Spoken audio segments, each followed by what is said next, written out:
নমস্কার। যুক্তি তর্ক সঙ্গে অর্কই আপনাদের স্বাগত। আপনাদের সঙ্গে আমি অর্কপ্রভ সরকার। বাংলাদেশের ইউনূসের সরকার কি উন্মাদ নাকি শয়তান? এর দুটোর মধ্যে একটা।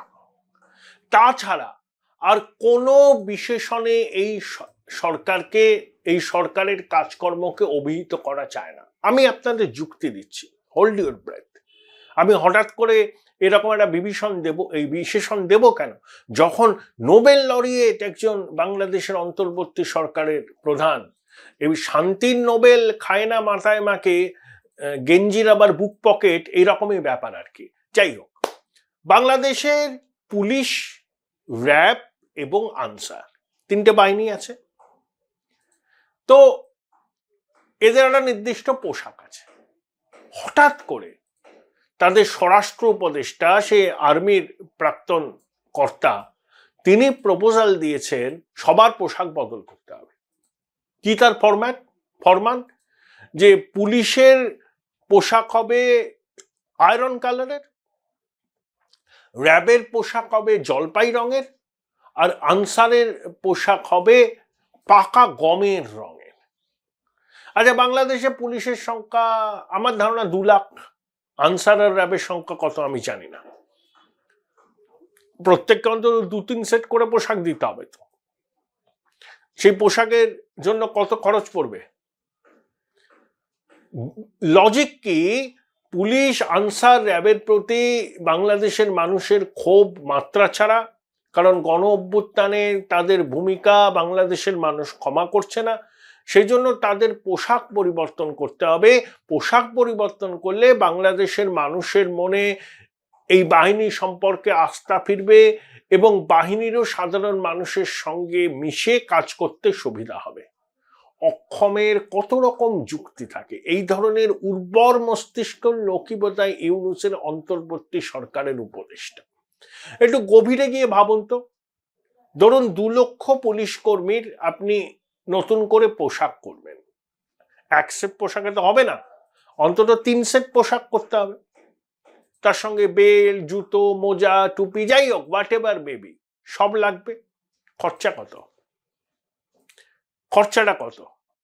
বাংলাদেশের সরকার কি অফুরন্ত টাকা আছে যে পুলিশ, আনসার, র্যাবের পোশাক পরিবর্তন করার মতো টাকা তাদের ঘরে আছে যে তারা এটাকে খরচ করতে পারে?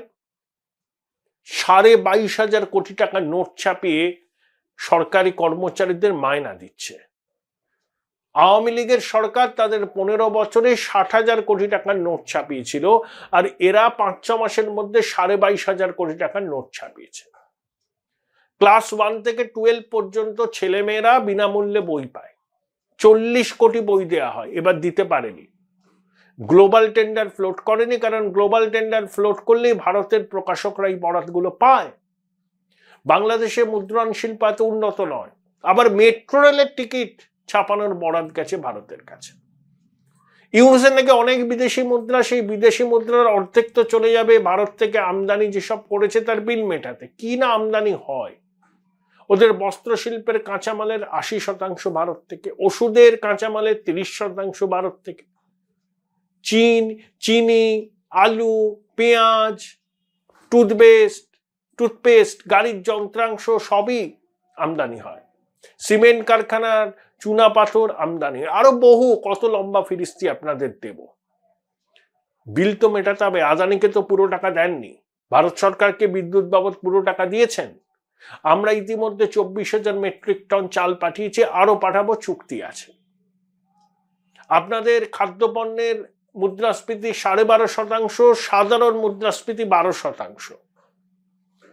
বাংলাদেশের মানুষ 1 কিলো চাল কিনলে আর ডাল কিনতে পারছে না। সাধারণ মানুষের কথা বলছি।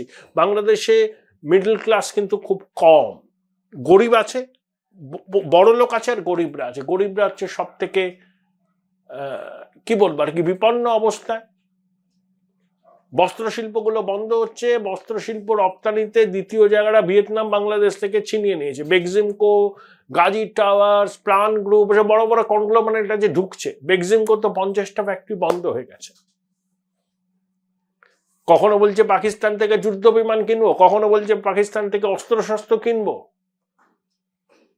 কিন্তু সব থেকে মজার বিষয় হলো যে পুলিশ, র্যাব, আনসারের জন্য নতুন পোশাক চালু করতে হবে এরকম ফরমান দিয়েছেন অন্তর্বর্তী সরকারের স্বরাষ্ট্র উপদেষ্টা। এটাকে যদি আপনারা খুব হালকাভাবে নেন, খুব মজা পান, সেটা আলাদা বিষয়। আমার মতে এর পিছনে আর্থিক লেনদেনের গন্ধ আছে। যারা এই পোশাকের বরাতটা পাবে তারা এমনি এমনি পেয়ে যাবে। ওই উপদেষ্টাদের কোনো কাকা, ভাইপো, বন্ধু, তারাই তো বরাতটা পাবে। এবং যাকে বরাত দেওয়া হবে তাকে বড় মাত্রায় উৎকোচ দিতে হবে, যিনি বরাত দেওয়ার মূল মাথা তাকে। ইতিমধ্যেই এই উপদেষ্টারা দালালি শুরু করেছেন, ব্যবসায়ীদের হয়ে দালালি করছেন, মোটা টাকা কাটমানি নিচ্ছেন। Join Indian Institute of Hotel Management now. Right choice, right decision. এই যে বৈষম্য বিরোধী ছাত্ররা রূপায়ণ টাওয়ার ঢাকায় যেখানে অফিস করেছেন, অত্যন্ত পশ এরিয়া, সেই অফিসের ভাড়া কত হতে পারে? অনেকে এখন সরকারি প্রোটোকল নিয়ে ঘুরছেন, বড় বড় গাড়ি, লেটেস্ট মডেলের আইফোন, অনেকের হাতে ওমেগা ঘড়ি। কোত্থেকে পেলেন? কে আপনারা? কি আপনাদের বংশ পরিচয়? লুটে পুটে খাচ্ছে এরা। আর এগুলো থেকে নজর ঘোরাবার চেয়ে সব থেকে সহজ উপায় কি জানেন? ভারত বিরোধিতা। সীমান্তে সর্ষে ক্ষেতের মধ্যে বিজিবি বাংকার করছে, কিছু কিছু সংবাদ মাধ্যম হইচই করছে, এই বুঝি ভারত আক্রমণ করলো। অর্থাৎ বিমান কেন, অস্ত্র কেন, কাটমানি খাও। যখনই এসবের বরাত দেয়া হয় তখনই দালাল চক্র সক্রিয় হয়। ব্যুরোক্র্যাট, পলিটিশিয়ান, সেনাকর্তা, প্রত্যেকের পকেটে টাকা যায়। এবার নতুন সংযোজন হয়েছে ছাত্ররা। ইউনূসও এর থেকে খুব ব্যতিক্রম নয়। ও ঘুষখোর, সুদখোর এবং কোরাপ্ট। নরওয়ে সরকার একটা ডকুমেন্টারিতে জানিয়েছিল, নরওয়ে সরকারের সরকারি অর্থ তছরূপ করেছিল ইউনূস। এই নোবেল পাওয়ার পরেই খবরটা সামনে এসেছিল। তাহলে বাংলাদেশের সাধারণ মানুষকে দুবেলা ভাত দেওয়ার ক্ষমতা নেই ইউনূসের। তিনি পুলিশের, আনসারের, র্যাবের নতুন পোশাক বিধি চালু করতে চাইছেন। আসলে নজর হচ্ছে লগ্গা লগ্গা লগ্গা, টাকা এলোমেলো করে দেওয়া, লুটে পুটে খায়। বাংলাদেশের সাধারণ মানুষ কষ্টে আছেন, কর্মহীন হয়েছেন, দারিদ্র্যের সঙ্গে যুদ্ধছেন, বউ বাচ্চা নিয়ে কোনো মতে টিকে থাকার লড়াই করছেন। আর দেখুন উপদেষ্টা, ইউনূস, তার জঙ্গি সহযোগী ছাত্ররা দেদার লুটপাট চালাচ্ছে। দেদার সরকারিভাবে লুট করার হচ্ছে এগুলো ছক। পুলিশের পোশাক বদলাতে হবে, এরপর বলবে সেনাবাহিনীর বদলাতে হবে, এরপর বলবে সরকারি দপ্তরকে রং করাতে হবে, এরপর বলবে সরকারি দপ্তরে যে সমস্ত গাড়ি টাড়ি চলে, উপদেষ্টারা যে গাড়ি টাড়ি চলে, সেই গাড়িগুলো পুরনো হয়ে গেছে, বাতিল করে নতুন গাড়ি কিনতে হবে।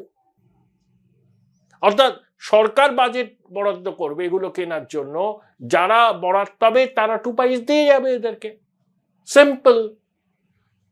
নইলে যখন নজিরবিহীন আর্থিক সংকটে বাংলাদেশ, তখন এই ধরনের সিদ্ধান্ত হয় কি করে?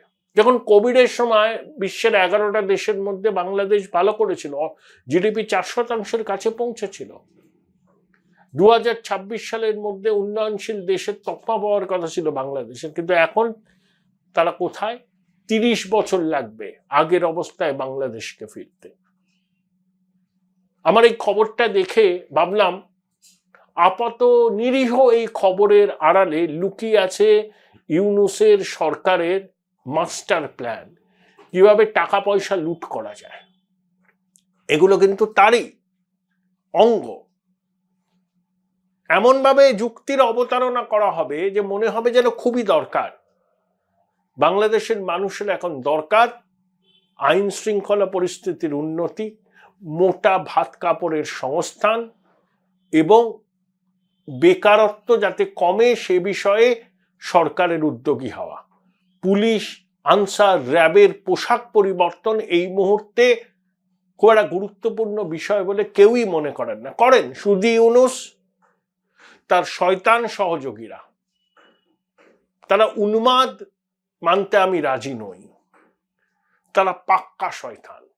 তারা সুযোগ খুঁজছে কিভাবে বাংলাদেশের সম্পদ লুট করা যায়, কিভাবে বাংলাদেশের সাধারণ মানুষের টাকা লুট করে নিজেদের ব্যাংক ব্যালেন্সকে স্ফীত করা যায়। বাংলাদেশের সাধারণ মানুষ আশা করি এই উপদেষ্টা, এই অন্তর্বর্তী সরকারের পিছনের শক্তির আসল মতলব কি সেটা এতদিনে বুঝতে পেরে গেছেন। যদি এখনো আপনারা না বোঝেন তাহলে সখাত সলিলে ডোবা সময়ের অপেক্ষা মাত্র। এই শয়তান বা উন্মাদদের কবল থেকে বাংলাদেশের মানুষ কবে মুক্তি পাবেন? আমার উত্তরটা জানা নেই। উত্তরটা ঠিক করতে হবে বাংলাদেশের মানুষদের। তারা এই অনাচার মাৎসন্যায়কে মুখ বুজে মেনে নেবেন, নাকি যেভাবে গণ অভ্যুত্থানের মাধ্যমে তারা শেখ হাসিনার শাসন ক্ষমতার অবসান ঘটিয়েছিলেন সেই একই রকম প্রতিবিপ্লব সংগঠিত করে ইউনূস এবং তার সঙ্গী সাথীদের তাড়াবেন, দেখবেন পালাতে যাতে না পারে। আপনাদের দেশের আইন অনুযায়ী এদের বিচার করবেন। এরা যে কত বড় অপরাধ করেছে সেই অপরাধকে ঢাকা দেওয়ার জন্য নানা রকম গল্প ওরা ফেঁদেছে। এদের লক্ষ্য হলো বাংলাদেশকে একটা জঙ্গি রাষ্ট্রে পরিণত করা, যেখানে শরিয়া চালু হবে, বিচারের নামে প্রহসন হবে, শরিয়াতে যে শাস্তির উল্লেখ আছে সেগুলো লাগু হবে, মহিলাদের ঘরের কোণে আটকে রাখা হবে, ধর্মীয় সংখ্যালঘুদের মেরে অত্যাচার করে দেশ ছাড়া করা হবে, তাদের সম্পত্তিকে দখল করা হবে এবং বাংলাদেশের মাটি থেকে বৃহৎ প্রতিবেশী ভারতের বিরুদ্ধে সন্ত্রাস কাজকর্মে মদত দেওয়া হবে। এটাই কিন্তু এদের ঘোষিত লক্ষ্য। এটাই ঘোষিত লক্ষ্য। শুধু ধর্মীয় সংখ্যালঘু নয়, মুক্তিযুদ্ধর পক্ষের শক্তিকে এরা নিশ্চিহ্ন করতে চায় বাংলাদেশের মাটি থেকে, যাতে ভবিষ্যতে এদের চ্যালেঞ্জ করার মতো কেউ বাংলাদেশে অবশিষ্ট না থাকে।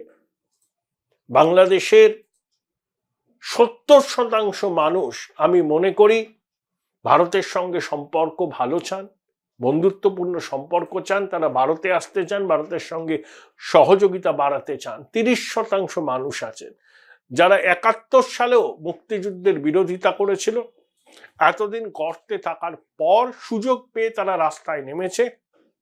সেই 30% জঙ্গি জেহাদের সমর্থকরাই কিন্তু দাপিয়ে বেড়াচ্ছে।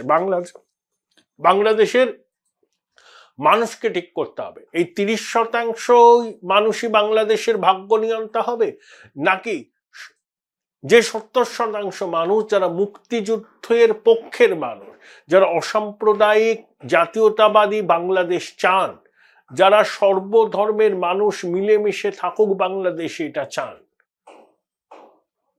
তাদের হাতেই রাষ্ট্র ক্ষমতা যাবে।